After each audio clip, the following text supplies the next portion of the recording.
नमस्कार दोस्तों, ओम नमः शिवाय। स्वागत है आप सभी का इस नए वीडियो में। ओम नमः शिवाय, जय श्री शिवाय नमस्तुभ्यम। शनिवार की प्रदोष आ गई है और शनिवार की प्रदोष का बहुत ही छोटे-छोटे से उपाय हैं।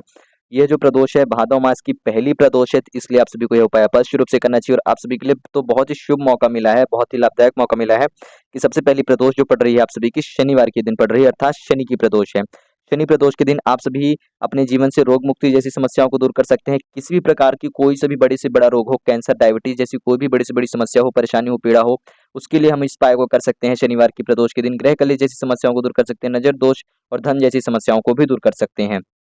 7 लौंग और शहद वाले हैं छोटे से दुर्लभ से उपाय जो कि आपके जीवन से, आपके घर से सारी परेशानियों को दूर करेंगे शनिवार की प्रदोष के इस विशेष दिन पर। तो कैसे करना है, किस क्रिया अनुसार करेंगे, संपूर्ण जानकारी जानेंगे और समझेंगे पूज्य गुरुदेव जी की अनुकंपा कृपा से। तो चलिए जानते हैं और समझते हैं शनिवार की प्रदोष जो कि भादव मास की पहली प्रदोष पड़ रही है, शनि प्रदोष। लेकिन प्लीज़ उससे पहले वीडियो को लाइक अवश्य रूप से करें और चैनल पर यदि नए हैं, अभी तक सब्सक्राइब नहीं करा है तो चैनल को सब्सक्राइब ज़रूर रूप से करिएगा, ताकि आप तक हर एक वीडियो पहुँचती रहे और आप सभी भी हर एक उपाय करके अपने जीवन को सौभाग्यमय और खुशहालमय बना सकें। बात करते हैं हम अपने पहले उपाय की, तो हम अपना पहला उपाय कर रहे हैं, किस दिन कर रहे हैं जैसे कि आप सभी को बता दिया गया है, शनिवार की प्रदोष। शनि प्रदोष पड़ रही है जो कि सदैव नहीं पड़ती है, बार-बार ऐसा मौका नहीं मिलता। बहुत ही कम ऐसे शुभ अवसर आते हैं, तो शनिवार की प्रदोष के दिन इन उपायों को ज़रूर करा करिए। पहला उपाय है आप सभी के जीवन से रोग मुक्ति जैसी समस्याओं के लिए। ऐसी कोई सा भी व्यक्ति हो आपके घर में जिसको कोई सी भी बीमारी हो, यानी कि फिर आपको ऐसा लगता है कोई ऐसा व्यक्ति है जिसको कहीं न कहीं कोई न कोई रोग, बीमारी, कोई न कोई पीड़ा, कष्ट यानी कि बाधा जो है उसको बनी ही रहती है। उसके जीवन से जो रोग है, उसके शरीर से जो रोग है वह समाप्त होने का नाम ही नहीं लेता है। दवा कराते हैं, ठीक होता है, फिर पुनः बीमार हो जाएगा, फिर दवा कराएँगे, ठीक होगा, फिर कोई न कोई नई बीमारी आ जाती है। ऐसी कोई समस्या हो या फिर ऐसा कोई रोग हो जिससे कि आपको ऐसा लगता है कि उसको बहुत ज़्यादा इस बड़ी बड़ी बीमारी का वह भागी बन गया है, फिर बड़ी बीमारी उसके अंदर आ चुकी है, कोई कैंसर या दूसरी कोई बीमारी है, तो आप सभी को यह उपाय ज़रूर करना चाहिए। यह उपाय उस व्यक्ति को स्वयं भी कर सकता है और यदि वह स्वयं करने लायक नहीं है, अपने घर से बाहर नहीं जा सकता, उसकी दवा चल रही है, तो आप उसके लिए इस उपाय को कर सकते हैं। भगवान शिव जी से प्रार्थना याचना कर सकते हैं, उसकी खुशहाल में और स्वस्थ जीवन के लिए। क्या करेंगे? एक किसी भी स्टील के पात्र में थोड़ा-सा जल लेंगे और उसमें कच्चा दूध का मिश्रण करेंगे। ध्यान दीजिए कच्चे दूध का तात्पर्य जिसमें शक्कर, गुड़ वगैरह कुछ ना मिलाया हो, केवल यदि आपका वह दूध गर्म है, तो ठीक है चलेगा, लेकिन उसमें किसी भी अन्य चीज़ का मिश्रण ना हो। कच्चा दूध मिलाएँगे, ठीक? हो सके तो कच्चा दूध मिला लिया है कितना 3 से 4 बूंद और हो सके तो गंगा जल का 1 से 2 बूंद आप डाल लेना है। लेकिन ग कच्चा दूध का तो और जल का लेपन तैयार करना ही करना है। गंगा जल है तो मिलाइएगा, नहीं है तो कोई बात नहीं। तैयार कर लिया, स्वयं कर रहे हैं तो बहुत अच्छी बात है, अन्यथा आप उस व्यक्ति को देंगे जो ये व्यक्ति को जिस व्यक्ति को पीड़ा है, रोग ग्रसित है, बीमारी है, कोई भी पीड़ा हो, शारीरिक से अंदरूनी रूप से कोई दर्द हो, कोई रोग हो, किसी भी बड़े मर्ज़ की दवा चल रही हो या फिर आपके अंदर में कोई न कोई नई बीमारी आती रहती है, ठीक ही नहीं होती है, या आपको सदैव लगता है कि मैं शारीरिक रूप से स्वस्थ रूप से नहीं हूँ, तो आप सभी यह उपाय करेंगे। क्या करेंगे? जो व्यक्ति पीड़ित है, उस व्यक्ति को अपनी हथेली में इस जल के पात्र को लेना है। अवधूतेश्वर महादेव जी का नाम लेना है। कितनी बार? 7 बार नाम लेंगे। ध्यान दीजिएगा, अवधूतेश्वर महादेव जी का नाम लेंगे 7 बार। जो भी रोगी व्यक्ति है, इस जल के पात्र को अपनी हथेली में लेकर के सुबह से लेकर के शाम तक में प्रदोष की तिथि में कभी भी कर सकते हो। शनिवार की प्रदोष है तो बहुत ही ज़्यादा लाभदायक होता है अपने जीवन से हर प्रकार के रोग, कष्ट को दूर करने के लिए भगवान शिव और भगवान शनिदेव की विशेष अनुकंपा कृपा आपके ऊपर बरसती है, विशेष कृपा रहती है इस दिन पर, शनिवार की प्रदोष पर। तो अवधूतेश्वर का 7 बार नाम लेंगे और उस व्यक्ति से यदि आपने जब नाम दिलवा दिया है, वह बोल चुका है, जो व्यक्ति पीड़ित है, फिर उससे आपको जल का पात्र ले लेना है और आप जाएँगे, यदि आपके घर में नहीं है शमी का पत्र, तो आप कहीं पे भी जाएँ जहाँ शमी का पत्र हो और वहाँ पर जाकर के शमी के पत्र में आपको संपूर्ण 1 लोटा शुद्ध जल समर्पित कर देना है, कच्चे दूध मिश्रित। अवधूतेश्वर महादेव जी का ही नाम लेते हुए 1 लोटा शुद्ध जल पूर्ण रूप से समर्पित करना है। ध्यान दीजिएगा, या तो आपका जो मुख है वह पश्चिम दिशा की तरफ होगा या फिर आपका जो मुख है वह उत्तर दिशा की तरफ होगा। इस बात का विशेष रूप से ध्यान दीजिएगा। पश्चिम या तो उत्तर दिशा, 2 दिशाओं में से किसी एक दिशा की तरफ मुख रख के उत्तर अवधूतेश्वर महादेव जी का नाम लेकर के वह संपूर्ण जल समर्पित कर देंगे और उस व्यक्ति विशेष के लिए प्रार्थना याचना करेंगे, रोग जैसी समस्याओं से, पीड़ित जैसी समस्याओं से दूर होने के लिए। उसका जीवन स्वस्थ रहे, उसका शारीरिक जीवन स्वस्थ रहे और वह अपने जीवन में खुशहाल में रहे, तंदुरुस्त रहे। इस प्रकार से आपको सभी को प्रार्थना याचना करनी है। यहाँ पर हमारा पहला उपाय समाप्त होता है। या तो व्यक्ति स्वयं करे, नहीं कर पा रहे तो उसके लिए कोई अन्य व्यक्ति भी कर सकता है। बात करते हैं हम अपने अगले और दूसरे उपाय की। तो जो हमारा दूसरा उपाय है, यदि आपको लगता है कि आपके जीवन में धन की समस्या सदैव बनी रहती है। किस चीज़ की समस्या बनी रहती है? ध्यान दीजिएगा, धन की समस्या सदैव बनी रहती है। आप हर माह, हर हफ्ते, हर दिन, हर महीने धन के लिए परेशान रहते ही रहते हैं। कोई ना कोई समस्या धन से संबंधित बनी ही रहती है। आपको धन से जुड़े कोई ना कोई काम आते हैं जिसके लिए आप धन के लिए परेशान हैं। कई लोगों को आपने कर्ज दे रखा है तो उन्होंने आपका कर्ज वापस नहीं करा है, तो आप उनसे कर्ज अपना पैसा वापस मांगते हैं ताकि आप अपने रुके हुए काम को कर सकें। और कई स्थानों पर आपको किसी के बड़े काम को करने के लिए आपको कर्ज लेना पड़ता है और फिर आप उनको कुछ समय बाद पैसे वापस लौटाते हैं। यानी कि जो आपकी धन है वह एक समय एक जगह एक स्थान पर आपके पास टिक नहीं रहा है, इधर से उधर से इधर वह घूमता ही रह रहा है आपका धन। आप इधर से उधर धन घुमा रहे हैं, बस टिका नहीं पा रहे हैं धन के लिए। आपको मतलब धन के लिए इतना तो परेशान नहीं हो रहा है कि आपको धन मिल नहीं रहा है, परंतु मिलता है तो लेकिन आपको कहीं ना कहीं से उसके लिए परेशानी झेलनी ही पड़ रही है। हमेशा धन की चिंता आपको लगी रहती है। तो आप सभी को ये उपाय जरूर करना चाहिए।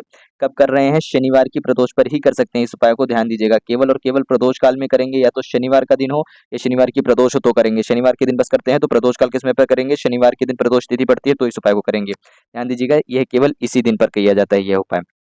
ठीक, क्या करेंगे इस उपाय में? हम सभी क्या करना है, एक लोटा शुद्ध जल तैयार करना है किसी भी तांबे या पीतल के लोटे में।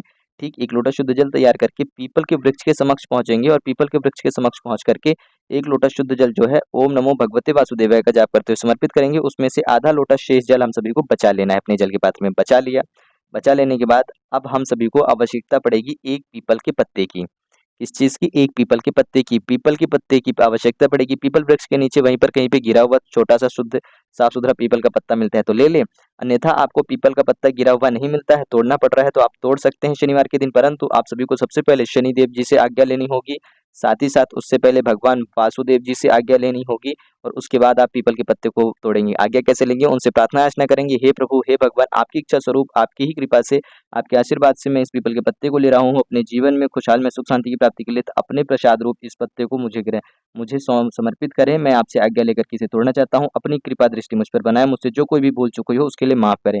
इस प्रकार से यह लाइन जरूर कहिएगा कि मुझसे जो कोई भी भूल चूक हुई हो प्रभु उसके लिए मुझे क्षमा याचना करें, अपना तुच्छ दास समझ करके। इस प्रकार से आपको यह पीपल का पत्ता वहां से ले लेना है। प्रार्थना याचना करने के बाद विशेष रूप से ध्यान रखिएगा, बिना प्रार्थना याचना के करते हैं तो उसका बहुत बड़ा पाप लगता है, इसलिए बिना प्रार्थना याचना के पीपल का पत्ता मत लीजिएगा। पीपल का पत्ता ले लिया है, बचा हुआ आधा लोटा शेष जल बचा करके अब आप इसको लेकर के जाएंगे शिव जी के समक्ष। शिव जी के समक्ष पहुंचेंगे, साथ में 2 सामग्रियां और लेकर के आइएगा।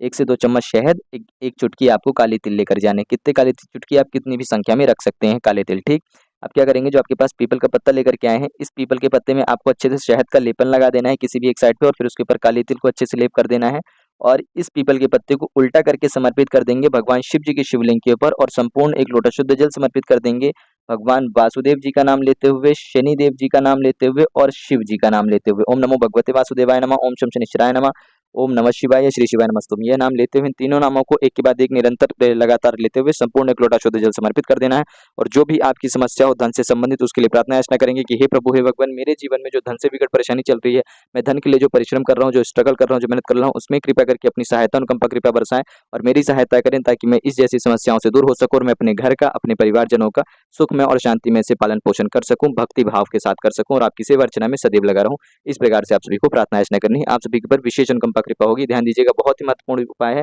शनिवार के दिन ही इस उपाय को कर सकते हैं या फिर शनिवार की प्रदोष काल में करेंगे या फिर शनिवार की प्रदोष तिथि पे करेंगे। केवल यही 2 दिन है। हम बात करते हैं अपने अगले, अंतिम और तीसरे उपाय की।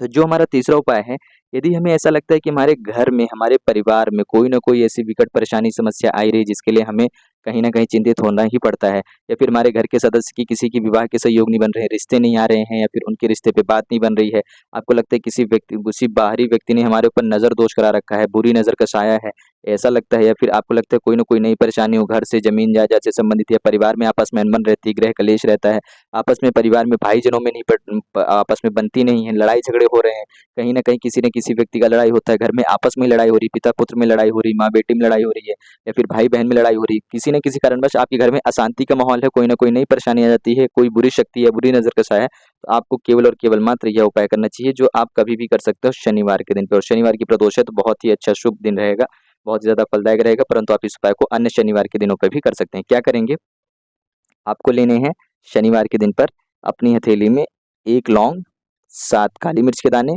7 काले तिल के दाने, यह 3 सामग्रियां लेंगे। ध्यान दीजिएगा, 1 लौंग लीजिएगा, 7 काली मिर्च लीजिएगा, 7 काले तिल के दाने लीजिएगा। इसको लेकर के आप अपनी हथेली में रखेंगे। ठीक इस प्रकार से आपने अपनी हथेली में रख लिया है, 1 लौंग ले ली है, 7 काली तिल ले ली है, 7 काली मिर्च ले ली है। अब इसको लेकर के आपको अपने घर के संपूर्ण घर में, यानी कि घर के कोने कोने में, ऐसा घर का कोई भी हिस्सा नहीं होना चाहिए जहां पर आप इस को अपने लेकर के अपनी मुट्ठी बंद कर लें और भ्रमण ना करें। संपूर्ण हिस्से में आपको भ्रमण करना है, यहाँ तक कि आप वॉशरूम के बाहर जाएँगे और गेट के पास भी भ्रमण करेंगे। वॉशरूम के अंदर मत जाइएगा, वॉशरूम के गेट के पास से निकल कर के आ जाइएगा। छत पे भी जाइएगा, छत के पूरे हिस्से में आप भ्रमण करेंगे, एक बार एक चक्कर लगाएँगे गोल और सभी कमरों में एक-एक चक्कर लगाएँगे। अच्छे से जिस-जिस स्थान पर आप जिस भी कमरे में जाए, जहाँ-जहाँ आप खड़े हो सकते हैं, चल सकते हैं, वहाँ-वहाँ जाएँगे। भगवान शिव जी का नाम लेते रहेंगे। शनिवार के दिन सुबह से लेकर के शाम तक में आप कभी भी कर सकते हो इस उपाय को। और हो सके तो जब आप शाम के समय पे यदि मान लीजिए आप कर रहे हैं, तो भगवान शिव जी के मंदिर पहुँच करके यह सारी सामग्री आपको शिव जी के ऊपर समर्पित कर देनी है। ओम शं शनिश्चराय नमः। ओम शं शनिश्चराय नमः। इस मंत्र का 3 बार उच्चारण करेंगे। शनिदेव जी के नाम मंत्र का ओम शं शनिश्चराय नमः की जो भी बुरी शक्ति है, जो भी काला साया है, जो भी नेगेटिव एनर्जी है, जो भी नकारात्मक शक्ति है, वह सारी नकारात्मक शक्तियाँ हमारे घर से दूर हो, सकारात्मक शक्तियों का प्रभाव हो, घर में शांति हो, अशांति का जो माहौल है वह दूर हो, सुख शांति समृद्धि आए, ऐश्वर्य कीर्ति, इस प्रकार से प्रार्थना याचना करते हुए ये समर्पित कर देना है। कई स्थानों पर शाम के समय पे क्या होता है कि पूजा अर्चना होती है, भगवान शिव जी का श्रृंगार किया हुआ रहता है, तो ये समर्पित करने की अनुमति नहीं है। तो आप शिव जी के इस मंदिर के बाहर आएँगे, गर्भगृह के बाहर आएँगे, ध्यान दीजिएगा पूरे मंदिर के बाहर नहीं, गर्भगृह के बाहर और चौखट के किसी भी सीधे हिस्से की तरफ या थोड़ा-सा तो है आपको रख करके चले आना है।